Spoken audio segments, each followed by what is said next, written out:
Forte mobilisation ce jeudi à la Convention nationale du RPG. Le parti au pouvoir se lance ainsi dans la course pour les élections législatives du 16 février prochain. Présent à la cérémonie, le chef de l'État a dénoncé des cas de corruption dans le choix des candidats. Alpha Condé a donc promis de tout reprendre. Et puis on ira aux États-Unis pour parler de cette procédure de destitution déclenchée contre Donald Trump.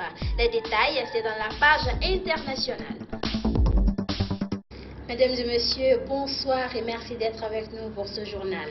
Forte mobilisation ce jeudi à la Convention nationale du RPG Arc-en-Ciel au siège du parti à Pessia dans la commune de Matoto. Militants, responsables de structure à la base et membres du bureau politique, tous étaient réunis pour officialiser les listes des candidats qui doivent représenter le navire jaune aux élections législatives du 16 février prochain. Mais il faudra attendre encore pour connaître les visages des candidats dont les candidatures seront retenues, car le chef de l'État, qui a présidé la cérémonie, a déclaré dans la foulée que toutes les candidatures seront réexaminées. Selon Alpha Condé, il y a eu de la corruption dans le choix de ceux qui veulent aller à l'Assemblée nationale au compte du parti au pouvoir. Suivez le compte rendu d'Omar Condé. Cette convention nationale du RPG Arc-en-Ciel a pour objectif de préparer les élections législatives à travers le choix de ses représentants. Le président de ce parti politique, en même temps chef de l'État, dénonce déjà des magouilles dans la désignation des prochains députés lors des primaires. Le choix des députés, on va le détailler et éliminer tout ce qui est le plus de l'argent. Si le candidat est un parti plus d'argent, le RPG est un parti de militants, un parti discipliné. Ce n'est pas un parti d'arrivistes, ce n'est pas un parti d'argent, ce n'est pas un parti d'opportunistes, ce n'est pas un parti de petits copains. Ceux qui parlent ça, c'est hommes. Pour ce membre du comité d'organisation, les candidatures de femmes et de jeunes sont encouragées pour cette députation. La représentativité de la jeunesse, la représentativité des femmes dans la nouvelle Assemblée nationale, je pense que c'est ce qui est opportun et c'est ce qui doit être fait. Une commission sera mise en place par la Convention pour étudier cas par cas les cas. Tous ceux qui ont été suspectés, qui ont donné de l'argent, qui ont passé par les copinage, seront extraits sur la liste du RPG. Zalikatou Diallo et Bakary Diakité, tous députés de la mouvance présidentielle, sont d'avis avec Alpha Condé. Quant à leur candidature, ils disent laisser le soin au bureau politique du parti. Tout dépendra de ce que le parti va décider. Les militants à la base, quand même, ont exprimé leur volonté. Mais le parti, il y a un principe qui gouverne tout le monde dans le parti, c'est le principe du parti. Et l'organe qui dirige, qui oriente ces principes, c'est le bureau politique. Et notre sort se trouve dans la main du bureau politique. Le RPG Arc-en-Ciel entend aussi promouvoir la candidature de ses alliés au compte de ce scrutin majeur. Vous l'avez donc compris, le RPG semble prêt pour les prochaines législatives. Pendant ce temps, on assiste à une sorte de crise majeure à la Commission électorale nationale indépendante. Après la conférence de presse que le président de la CENI a animée en début de semaine, 7 commissaires de l'institution se sont retirés du processus électoral pour dénoncer de nombreuses irrégularités qui s'y attachent. Des anomalies occasionnées selon eux par une gestion opaque et unilatérale de la part de Salifou Kébé. Au sein de l'opinion, le débat fait rage depuis ce retrait collectif. Étienne Soropogui, ancien commissaire à la CENI, et Baouri ont analysé cette décision des fraudeurs de l'institution électorale. Suivez le décryptage de Mamadou Tanouba. Les acteurs politiques de l'opposition saluent dans leur majorité la décision de 7 commissaires de la CENI qui se sont retirés du processus électoral en cours. Étienne Soropogui, ancien commissaire de l'institution, estime que le retrait de 7 frondeurs décrédibilise davantage la CENI. Dès l'instant qu'un certain nombre d'entités, notamment politiques, qui y sont représentées, décident, au regard des constats de fraude massive faits sur le terrain, de se retirer de ce processus, je crois que tout ce qui se fait après n'aura aucun crédit aux yeux à la fois de l'opinion nationale et internationale. C'est en cela que nous saluons cette démarche des commissaires de la CENI. Baouri a quant à lui estimé que la crise devient globale en Guinée avec ce retrait de certains commissaires de la CENI. La crise devient globale. On a la crise concernant la question sur la Constitution. On a la crise au niveau de l'institution chargée d'organiser le processus électoral. On a une crise qui est encore en train de s'ajouter avec la mise en force d'un fichier qui est moins 10 ans que l'ancien fichier qui existait. Donc, toutes les conditions sont en train d'être réunies pour que le pays se retrouve dans une certaine forme d'instabilité. Pour le président du mouvement Nos Valeurs Communes, la balle est désormais dans le camp de l'opposition plurielle qui, selon lui, devrait s'inspirer de l'exemple des 7 commissaires de la Commission électorale nationale indépendante.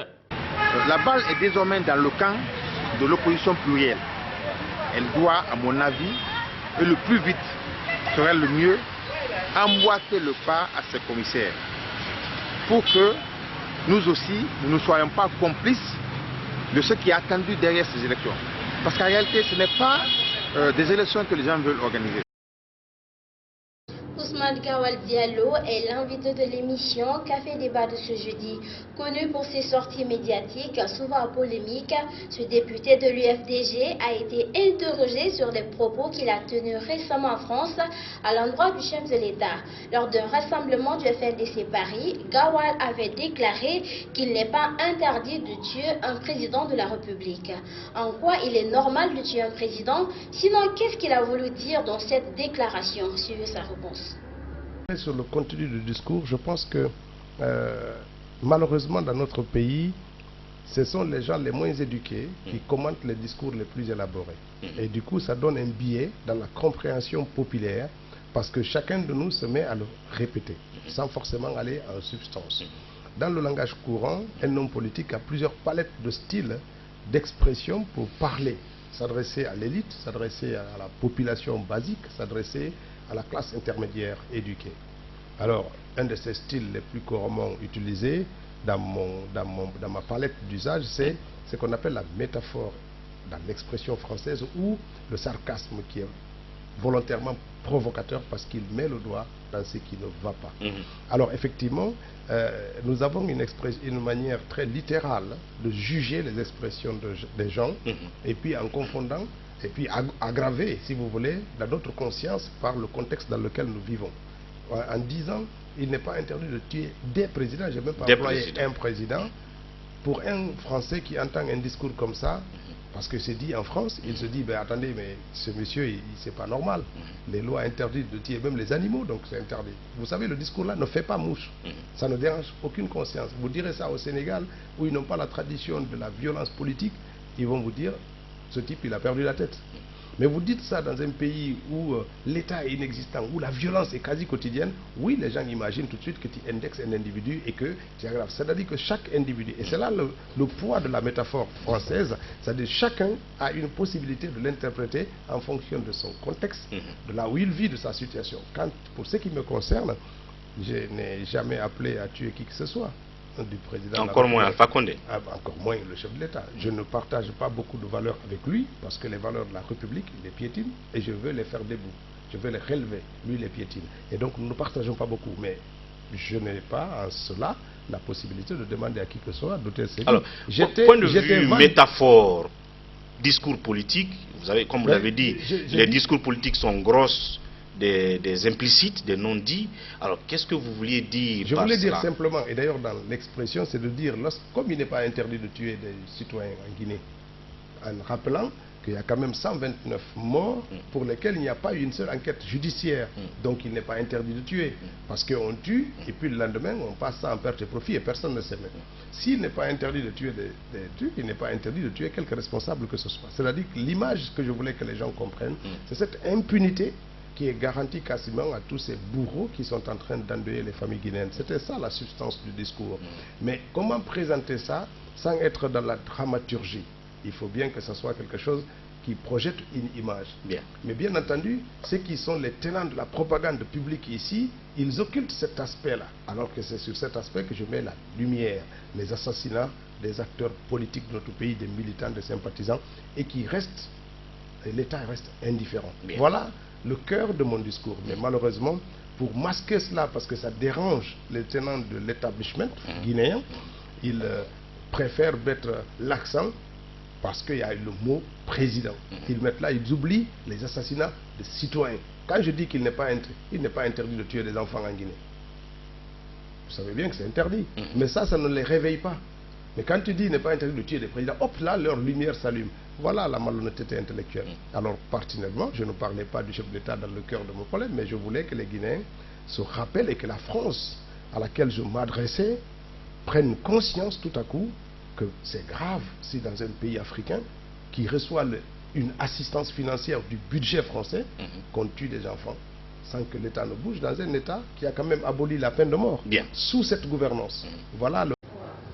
Lancé en 2017 pendant la crise de l'épidémie Ebola, la période d'essai du vaccin Gam-Eva-Combi a pris fin ce jeudi à Kindia.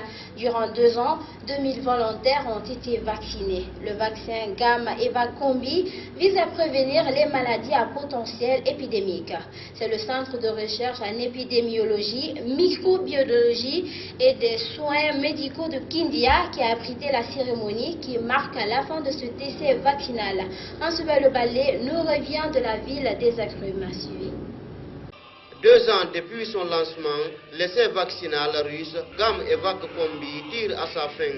Pendant la période d'essai, 2000 personnes ont été vaccinées à titre volontaire.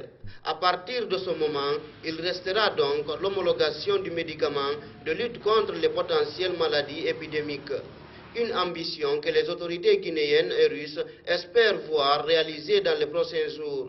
Ces 2000 personnes ont été suivies pendant 2 ans. Et chaque 3 mois, on prenait leur sang pour voir l'évolution du médicament qu'ils ont reçu.